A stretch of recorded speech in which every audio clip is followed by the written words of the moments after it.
Hello बच्चों, let's see this question and here this question से what is constituency. Question आपसे बोल रहा है कि कॉन्स्टिट्यूएंसी क्या है, तो उसके बारे में जानेंगे।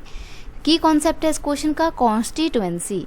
सिंपल सी बात है, कॉन्स्टिट्यूएंसी का मतलब होता है एक सीट। अब यहाँ पर आप सोच रहे हो कि जो बैठने वाली चेयर होती है वो वाली सीट नहीं, वो वाली सीट नहीं होती है।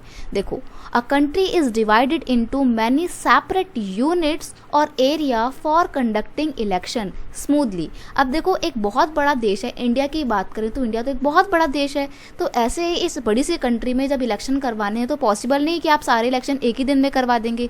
तो इसके लिए हम क्या करते हैं, पूरे देश को ना अलग अलग हिस्सों में बांट देते हैं और फिर उन अलग अलग हिस्सों में इलेक्शन करवाए जाते हैं।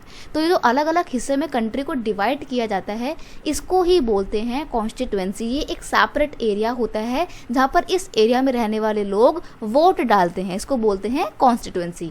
Each area in which election are held is known as constituency. तो वही जो एक एरिया में इलेक्शन होते हैं ना, उस एरिया को बोलते हैं कॉन्स्टिट्यूएंसी। यानी कि एक देश में अलग अलग कॉन्स्टिट्यूएंसी होती हैं। लोकसभा के इलेक्शन की बात करें तो इंडिया में टोटल 545 कॉन्स्टिट्यूएंसी यानी कि 545 सीट्स पर सरकार बनती है, या 543 पे तो इलेक्शन होते हैं, तो वो राष्ट्रपति अपनी मर्जी से अपॉइंट करते हैं। तो देश में लोकसभा की 545 सीटें हैं या कॉन्स्टिट्यूएंसी हैं।